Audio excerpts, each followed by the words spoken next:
Hello दोस्तों, स्वागत है आपका हमारे एबीसी मास्टर जी के चैनल पर। आशा उम्मीदन आप सब अच्छे होंगे। आखिर ये दयालु हेमा कौन है बच्चों, और क्या यह सचमुच कंजूस है या फिर दानी है?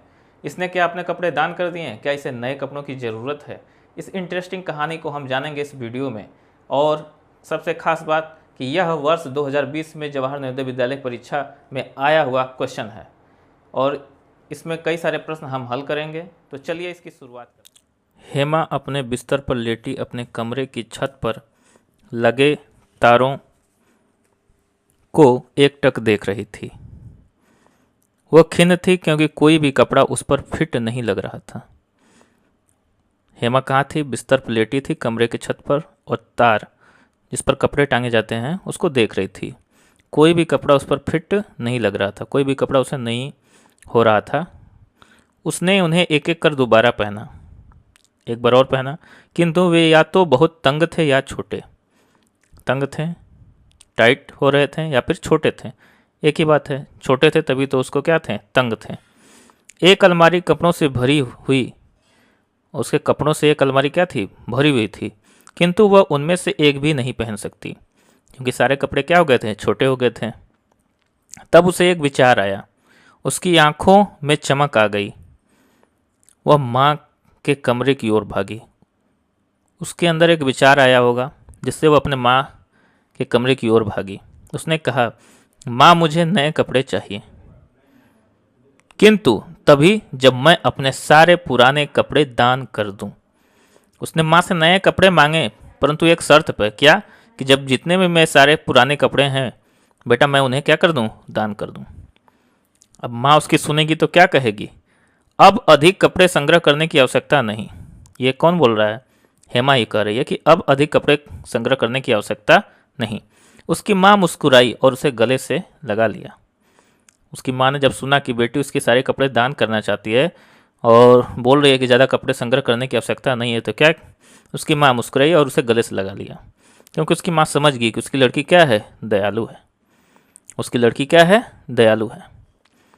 देखिए, ये पूरी कहानी रही। अपने घर पे क्या होता है वो अलग बात है, अगर ऐसा बोल देंगे तो बहुत पिटेंगे अपने घर पे। खैर छोड़िए अपने घर की हालत। इस कहानी का हिस्सा हम देखते हैं। उसकी माँ समझदार है और उसे गले से लगाया क्योंकि वो समझ गई कि उसकी लड़की क्या है? दयालु है। ठीक है, चलिए अगले प्रश्नों को हल करते हैं। जैसा कि हमने अनुच्छेद को पढ़ लिया कहानी को, और कहानी पढ़ने के बाद हम पूरे कहानी पढ़ने के बाद हम क्या करते हैं? प्रश्नों को हल करते हैं। तो पहला प्रश्न क्या है आपके सामने है? हेमा अपने बिस्तर पर लेटी थी क्योंकि वह थक गई थी। क्या थक गई थी? ऐसा तो कुछ है नहीं, तो पहला ऑप्शन गलत है। तारे देखना पसंद करती थी। अब उसको तारे थोड़ी दिखाई दे रहे थे, दिन में कौन तारे देखता है।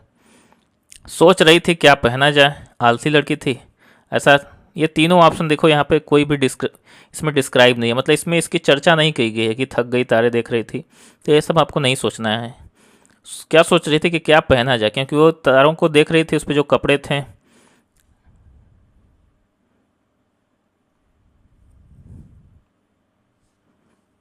वो क्या सोच रहे थे कि उसे क्या पहना जाए, कौन सा कपड़ा पहना जाए? तो ऑप्शन नंबर 3 क्या हो जाएगा? सही हो जाएगा। वह कोई भी कपड़ा नहीं पहन सकी क्योंकि वह कोई भी कपड़ा नहीं पहन सकी क्योंकि क्योंकि वह फैशन के अनुसार नहीं थे, वे बहुत रंगीन थे। उसे पता नहीं था कि क्या पहनना है, कपड़े उसे फिट नहीं बैठे। तो आपको पता है कि कपड़े या तो तंग थे या छोटे थे। फैशन के अनुसार वाली कोई बात नहीं है।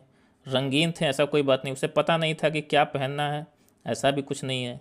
उसके कपड़े उसे फिट नहीं बैठ रहे थे। तो ऑप्शन नंबर 4 क्या हो जाएगा? प्रश्न संख्या 73 की तरफ चलते हैं। देखिए प्रश्न संख्या 73 क्या कह रहा है।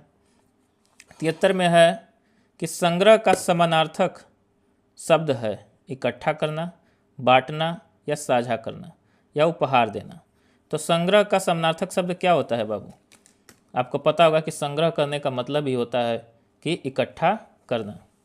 संग्रह करने का अर्थ क्या होता है? इकट्ठा करना। तो इसका ऑप्शन नंबर 1 ही सही हो जाएगा। संग्रह, कोई भी चीज़ को कलेक्ट करना।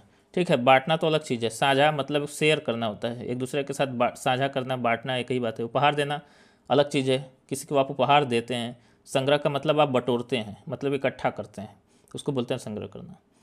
अब इस कहानी में आप क्या देखते हैं कि हेमा लालची है, हेमा दानी है, हेमा स्वार्थी है, हेमा कृपण अर्थात कंजूस है? तो कंजूस तो है नहीं, सारे कपड़े दान करना चाहती है, हाँ, तो लालची भी नहीं होगी और स्वार्थी भी नहीं होगी।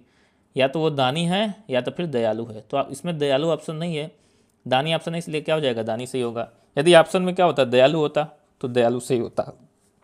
और दोनों ऑप्शन नहीं देगा, क्योंकि आपको क्या करना है, सिर्फ एक ही ऑप्शन सही होता है इस परीक्षा में। आपकी जो इस परीक्षा पूछी जाती है एक ही ऑप्शन सही होता है, इसलिए दान ही सही है।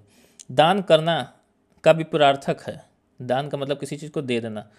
सौंपना, सौंपना मतलब दे देना, उसी अर्थ में है। तो विपरीत मतलब उल्टा, ये उल्टा अर्थ नहीं देता है। लेना, एक दान का मतलब देना और ये क्या, लेने का मतलब ठीक उसका उल्टा हो गया। तो यही ऑप्शन क्या है, सही है। बांटना ये अलग है, खर्च करना ये भी अलग है। बच्चों, प्रश्न तो हमने हल कर लिया और जान भी गए कि दयालु हेमा सच में दानी थी। पर इस कहानी के माध्यम से आपने क्या सीखा? बच्चों, इस कहानी के माध्यम से हम यह सीखते हैं कि हमें उतनी ही वस्तुएं इकट्ठा करनी चाहिए जितनी हमें ज़रूरत है। और यदि उन वस्तुओं से हमारी ज़रूरत पूरी हो जाए और फिर भी वो वस्तुएं काम लायक हों और हमारी ज़रूरत ना हो, तो उसे हमें क्या कर देना चाहिए, दान दे देना चाहिए, दूसरों को दे देना चाहिए। देखिए, प्रश्नों को हल कर लेंगे, सवाल निकाल लेंगे, पर जीवन में यह सीखना बेहद ज़रूरी हो जाता है कि कुछ जीवन के इथिकल वैल्यू होते हैं और उन्हें अपने जीवन में ज़रूर उतारना चाहिए। यदि कोई वस्तु आपके ज़रूरत की नहीं है तो किसी और को दे दीजिए। इस कहानी के माध्यम से आप यही सीखते हैं। उम्मीद है कि आप अपने जीवन में इस बात को उतारेंगे। चलिए, मिलेंगे हम एक इंटरेस्टिंग कहानी के साथ अगले वीडियो क्लास में। तब तक के लिए धन्यवाद। खूब पढ़िए, आगे बढ़िए।